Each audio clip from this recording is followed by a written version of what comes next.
For 35 years, Hollywood was my home. I spent 32 of those years inside one of the largest audio and video post-production facilities in the industry, SSI Advanced Post Services, a company that started in 1968 and is located on Sunset Boulevard, right in the heart of Hollywood, a place where long nights and tight deadlines became part of my daily routine. As a re-recording mixer, sound editor, and sound recordist, I had the privilege of shaping the worlds that unfold on screen, frame by frame, with sound.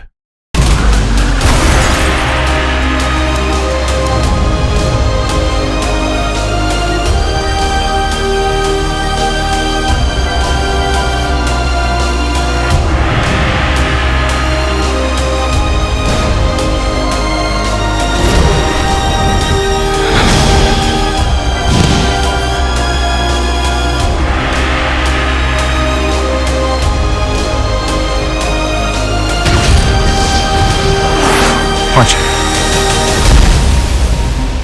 Over more than 3 decades, I worked on hundreds of films. Some were small independent projects, most were major studio pictures with budgets that made headlines. Many walked away with Oscars, others became blockbuster hits that audiences lined up around the block to see. My main job title was re-recording sound mixer. But what is a re-recording sound mixer? If you're like most people, you probably don't stick around in the movie theater to watch all the closing credits. Then if you are at home streaming your favorite show or movie, you more than likely don't watch those credits at the end either. If you do, somewhere down on the list, you get to the section that gives credit to the post-production sound team, and there you will see the credit for the re-recording sound mixer. But still, what is a re-recording sound mixer? Sound is half of the movie experience, yet it's often the part people notice the least. When you watch a movie, a TV show, a streaming series, or even a commercial, what you're really hearing is the final creative work of a re-recording mixer. A re-recording mixer is one of the key creative and technical roles in film and television post-production. A re-recording mixer takes all the separate sound components created during production and post-production and blends everything into the final soundtrack the audience hears. These elements include dialogue, sound effects, music, and specialty sound design. Mixers perform their work on a large theatrical mixing stage with calibrated speakers, so the final soundtrack translates correctly to theaters, home systems, streaming platforms, and more.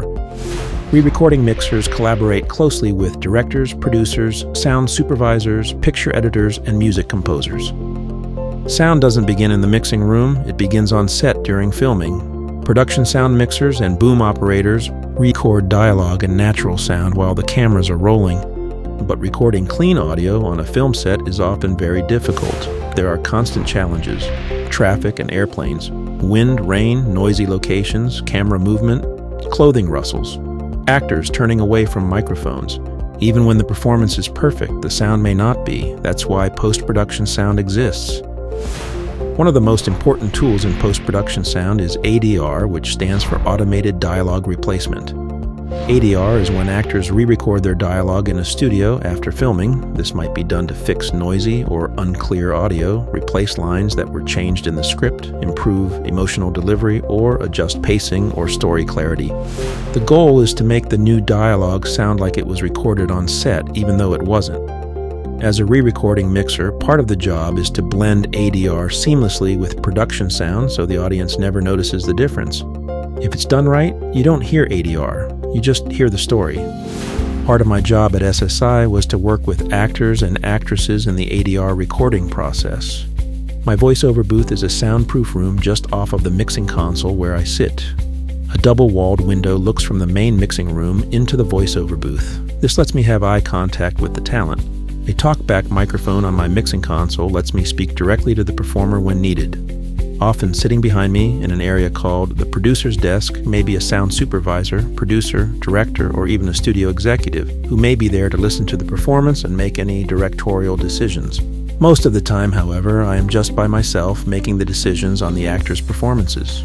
Different types of microphones are available to use depending on the type of recording environment we are trying to mimic. The talent has a video monitor in the room where they can see and hear the actual section of the movie we are trying to work on, especially if actual lip sync is needed for an on-camera shot. In this simple example, I am working with actor Keanu Reeves.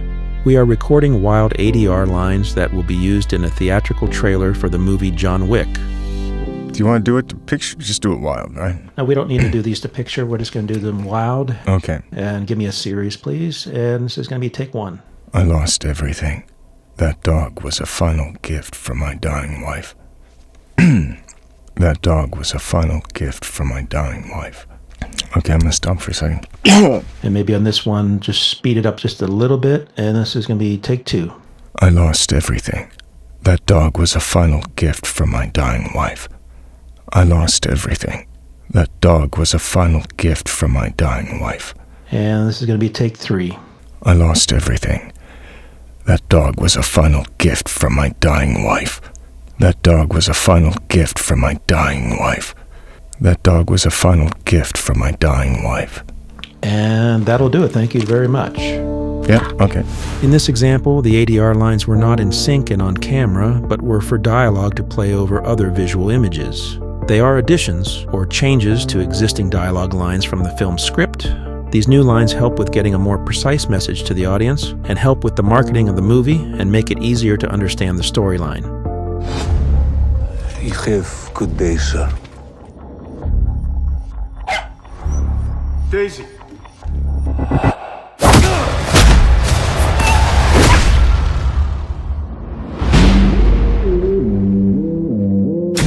I lost everything. That dog was a final gift from my dying wife.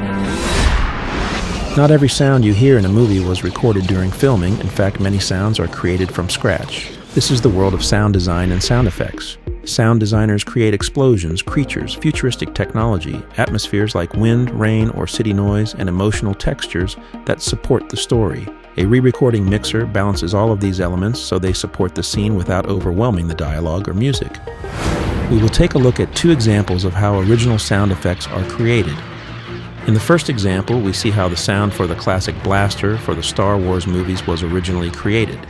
The original Star Wars blaster sound was created by sound designer Ben Burt by striking a metal radio tower guy wire with a wrench.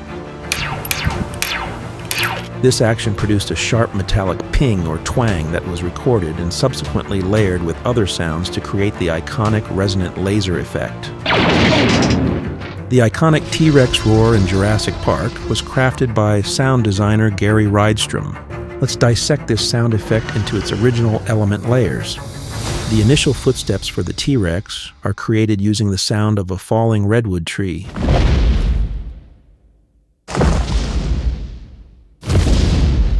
The organic T-Rex layers consist of a whale's blowhole, an alligator,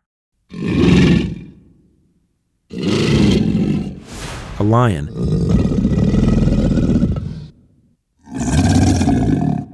and a baby elephant. This is the composite mix of those elements.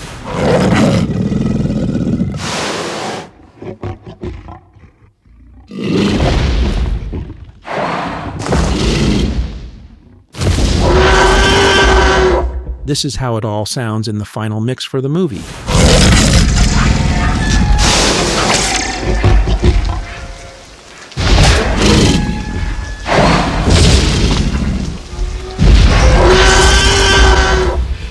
The roar combined low-frequency, menacing sounds with high-pitched elements to create a unique, terrifying vocalization. Another important part of post-production sound is foley. When you watch a movie, you hear footsteps, clothing movement, handshakes, doors closing, and objects being picked up or set down. These sounds feel completely natural, almost invisible, but most of them were not recorded on set. They were created later in a process known as foley sound.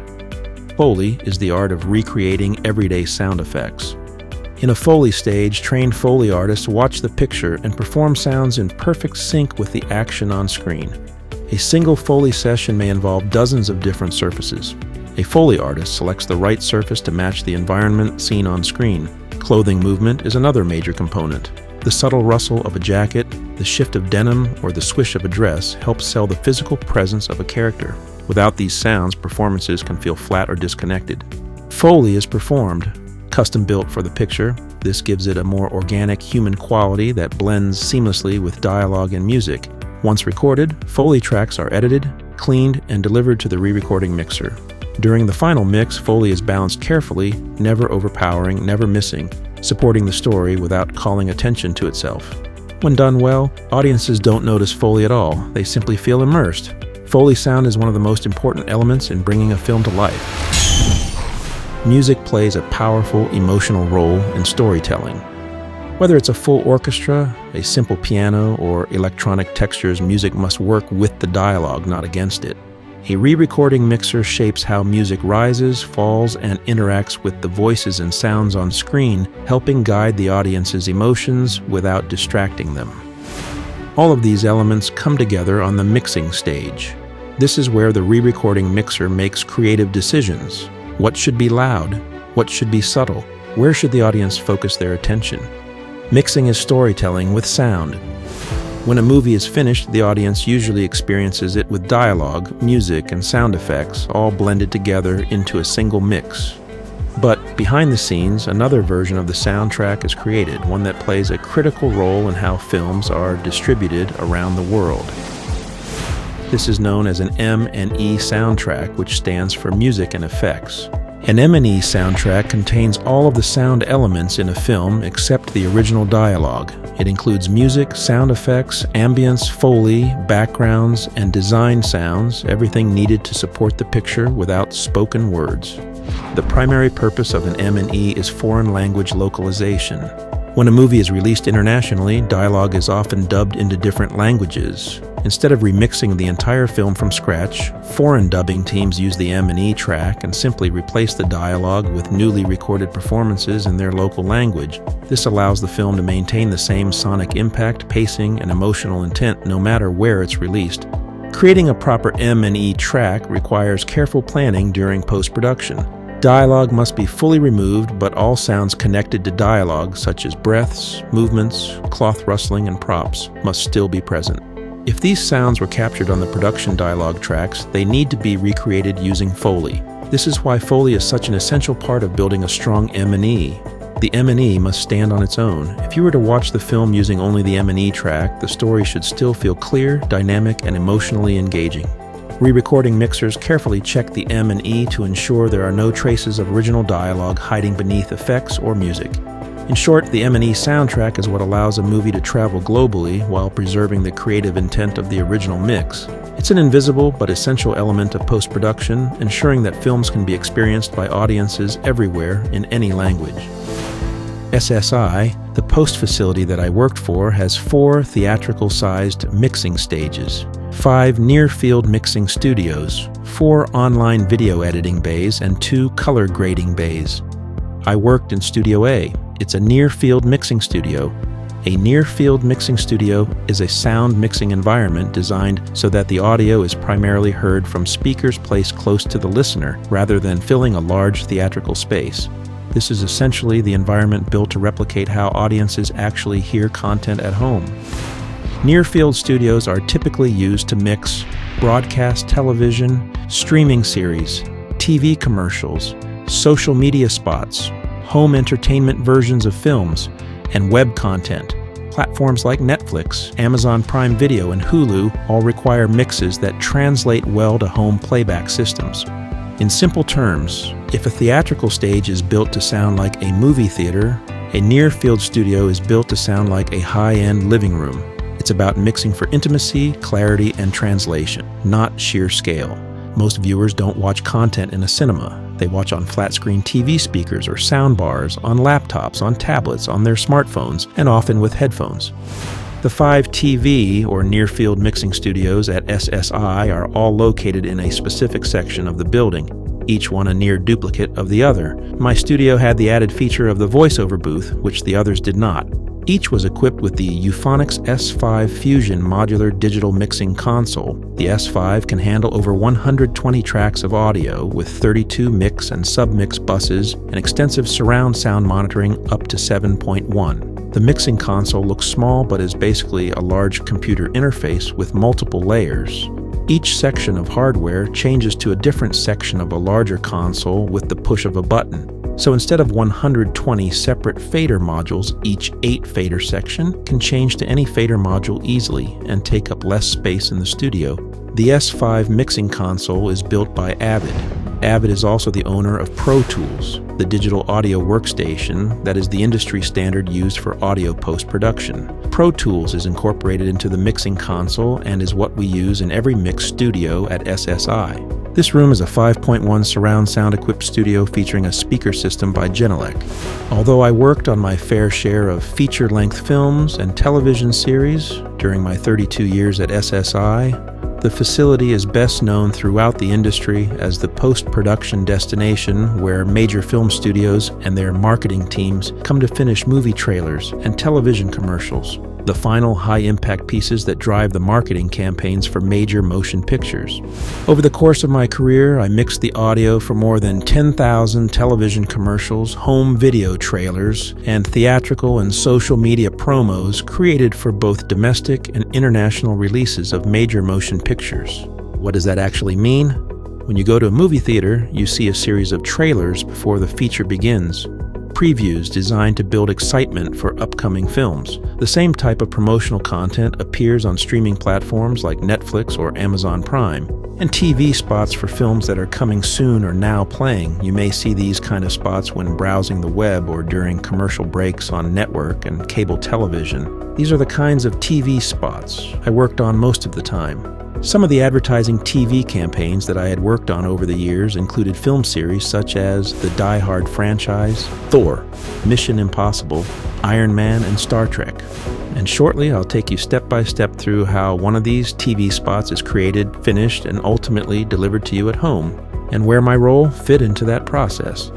For a studio film to succeed, making the movie is only half the battle. The other half is marketing. For a major studio release, a global marketing campaign can cost anywhere from $50 million to well over $150 million, and in some cases, it can rival or even exceed the production budget of the film itself. Television advertising alone can cost tens of millions of dollars. Primetime network spots, major sporting events, and high-profile broadcasts command premium rates. Every placement is chosen strategically to reach the film's target demographic. Film studios hire trailer companies to create the marketing materials needed. A trailer company, also known as a creative marketing agency, specializes in creating the promotional materials that introduce a film to its audience. These companies work closely with movie studios to shape how a film is perceived, remembered, and ultimately, whether people decide to buy a ticket. Their work spans across multiple platforms, including movie trailers, television advertising campaigns, digital marketing assets, and even theatrical posters. When a movie marketing TV spot reaches my mix stage, most of the creative decisions have already taken shape. But this is where the spot truly comes alive. As a sound mixer, my job is to take all the individual elements, narration, dialogue, music, and sound effects, and shape them into a clear, powerful mix that works across televisions, streaming platforms, and mobile devices. Let's walk through the process from my perspective. My day begins with a roughly 2-hour drive from the eastern suburbs of Los Angeles into the heart of Hollywood. SSI is located just a couple blocks from the area of Hollywood that is home to the Chinese Theater, the Dolby Theater, and the Hollywood Walk of Fame. SSI's operating hours are 9 to 6. However, my hours would fluctuate greatly, and most days would be 12 to 16 hours in length, not including my drive time. During my final 10 years of working at SSI, the main client that I was working with was Paramount Pictures' domestic and international marketing departments. They would often just book me in my mixing room for weeks or months on end. Not knowing what day they might need my services, I would be booked if work was coming in or not. A big budget title would require many domestic TV spots. I will be using a TV spot that I mixed from the domestic TV campaign for the movie Mission Impossible Rogue Nation. I'll be using a 15-second TV spot as my example. This is an actual TV spot that I received, mixed and finished, and that aired on network television. A marketing campaign like Mission Impossible will result in SSI finishing around 100 or more TV spots for domestic, which includes the United States and Canada, and also another 50 or more TV spots for international release. In this case, I'm working on the domestic campaign, and in the end will mix over 100 TV spots for this movie. The campaign will consist of a variety of 60, 30, and 15-second TV spots. Each type of spot is designed to play in front of a specific audience. Some might be created just for men, some for women, some for kids, some will have more action, some more story, and others comedy. All are created with specific demographics in mind. Some will play only once or twice during a certain TV show, like the Super Bowl or the season-ending episode of a top 10 TV series. When the executives at Paramount have created a TV spot they like with the trailer company that they have hired to create the spots for this movie, the final offline or creative edit of the spot and the associated audio elements will be handed off to yet another separate company called a finishing company. They are charged with collecting all of the elements and getting them to the post facility, in this case SSI. SSI will be finishing the final online edit of the video, which includes recreating all of the shots from the offline edit with the final picture from the actual movie. Up to this point, all editing has been done with footage that is not final. Oftentimes, it has no final visual effects in it yet. SSI will have the final full-resolution video of the entire movie. This will be used to create the final TV spot. Graphics and titles and color grading will also take place at SSI. My job is to take the audio elements from the creative edit and mix those tracks along with any additional elements like final narration into the final mix for airing on television.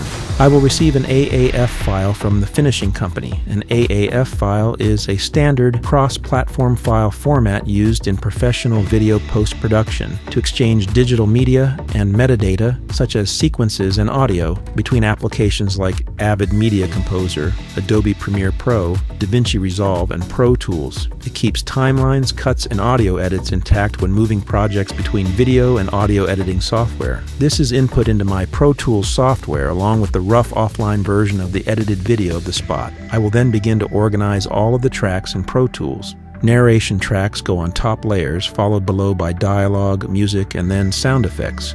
In the end, all four must be mixed into separate stems, so changes or alternate languages can be added at a later date if needed. Narration and dialogue are mixed first. All words and syllables must be intelligible to the listener. These are the most important aspects that the movie studio wants the audience to hear and understand. Here they come! Once I have them set to my desired levels, I then proceed to mix in the music elements. Music creates the pacing and the emotion of the spot. The studio executives will want the music to be as loud as possible and still be able to fully understand any narration and dialogue. Sound effects are then added last to augment the rest of the oral experience of the mix. It will take me about an hour to mix the spot. I then will present the mix to the representative from the finishing company. This person will be at SSI going back and forth between the online video editing bay, the color grading bay, and my mixing studio. I will run the spot for them so they can make any mix changes they feel are needed according to their ears and understanding of the way the spot was originally edited. A sound mix is totally subjective to each listener. What I feel is loud or too soft in the mix might be the total opposite of what the finisher might feel. In the end, I am mixing what I think, from my long years of experience, will work the best on television and what the Paramount studio executive will be expecting when he or she hears my mix later. Even though it took me only an hour to mix this spot, online video editing and color grading will take several hours. I can't present my mix to the studio executives until I have the final version of the video ready to be presented as well. So now I have to wait. Sometimes I will be mixing more than just one spot on any given day. There could be 2 or 3 or even 6 spots finishing today. 5 hours later. It's now time to present the final picture and my final mix. This will be done from my mix studio via a special fiber optic network developed in the early 1990s by Pacific Bell Telephone and Steven Spielberg. The network connects all the major film studios, trailer companies, video and sound post-production facilities, and visual effects vendors, all through high-bandwidth private fiber lines installed beneath the streets of Hollywood. The studio execs turn to a specific channel on the TV in their office and see and hear what I'm sending them from my Pro Tools system. I play the spot for them, and they will give me their comments on what they may want to change with the mix and also with any issues with the video edit or color grading. Here's the final mix. See what you think. Mission Impossible is the best movie of the summer with an incredible 93% on Rotten Tomatoes. Oh boy. It's better than Bourne. Here they come! Better than Bond. Are you in? And now it's the #1 movie in the world. Mission Impossible, rated PG-13, now playing. Many hours later. All right, it's about 2 o'clock in the morning. Earlier, the Paramount executives did approve my mix, but they wanted to make a change on one of the graphics in the spot. So the graphics house that creates the graphics had to make the changes. They had to get those over to our guys here in the video editing bay. They made the changes. I married the video with my audio, my final mix. I emailed a QuickTime video to the executive at his house. He had just watched it a few minutes ago on his laptop at home, and he approved it. So now we're all done with that spot and ready to version out. Once the final picture and mix are approved, we then have to create all the versions. This includes both narration and graphic variations for each spot depending on which day of the week it will air. Mission Impossible, rated PG-13, Friday, tomorrow, now playing. These will have to undergo quality control before being uploaded to a server where yet another company will distribute them as needed to each broadcast or cable network. While mixing any TV spot, I am constantly aware that there are federally mandated guidelines in place regarding how loud a TV spot can be. In 2010, the CALM Act was enacted by Congress and is enforced by the FCC. The law doesn't specify exact mixing techniques or creative limitations. Instead, it requires that commercials maintain the same perceived loudness as the programming they accompany. To achieve this, broadcasters and content providers must follow industry loudness standards developed by the Advanced Television Systems Committee, or ATSC. This standard uses a loudness measurement algorithm which calculates perceived loudness over time. The CALM Act fundamentally changed how broadcast audio is mixed. Before loudness normalization, louder often meant more competitive. Mixers could rely on aggressive limiting to stand out. After the CALM Act, loudness consistency matters more than raw volume. Integrated loudness becomes a primary deliverable spec. Dynamic control must be balanced carefully to maintain impact while staying compliant. As I'm mixing a spot, the CALM Act software is monitoring my mix and displays what my loudness level is and where problems might lie. The United States requires TV programs and commercials to target around -24 LKFS for consistent playback loudness. Because maintaining consistent loudness ensures that viewers don't have to constantly adjust their volume when switching between programs, commercials, or streaming content. That's a brief look at audio post-production in movies and television, but how did I become involved in this profession? I grew up in Harmony, Pennsylvania in the 1960s and 70s. In my early teens, I began to make my own short films on 8mm and 16mm motion picture film. I graduated from Seneca Valley High School in 1982, and during those high school years was deeply involved with the new cable TV channel at the school called SVTV. I helped create hundreds of hours of local TV programming. I would move to Los Angeles, California to attend film school at Columbia College Hollywood. While attending college and receiving my BA degree in filmmaking, I began working at SSI at an entry-level sound engineer position. I quickly worked my way up to the re-recording sound mixer position and was employed there for over 30 years. You can take a look at my credits that are listed on the IMDb website. Go to IMDb, type in my name, and you will see over 600 credits listed there for me. As I stated earlier, I mixed the sound for over 10,000 TV commercials. Commercials and trailers don't have credits and therefore are not listed on IMDb. Only long-format credits for verified titles such as feature films and TV, movies, or series are listed on IMDb. Besides my many credits for sound post-production, you will also find my writing, producing, directing, editing, and even acting credits. Because after I left Pennsylvania for Hollywood, I didn't give up on my original dreams of being a movie producer or director. I kept making my own low-budget short and feature-length films over the years. Some were distributed on home video in foreign markets and/or Amazon Prime. My years in Hollywood were at times exciting and also frustrating. I was also present during the time when the film industry transitioned from the old film and analog ways to the modern digital and computer-assisted technologies that exist today. As a film buff myself, having the opportunity to work on so many movies and TV series was a real dream come true.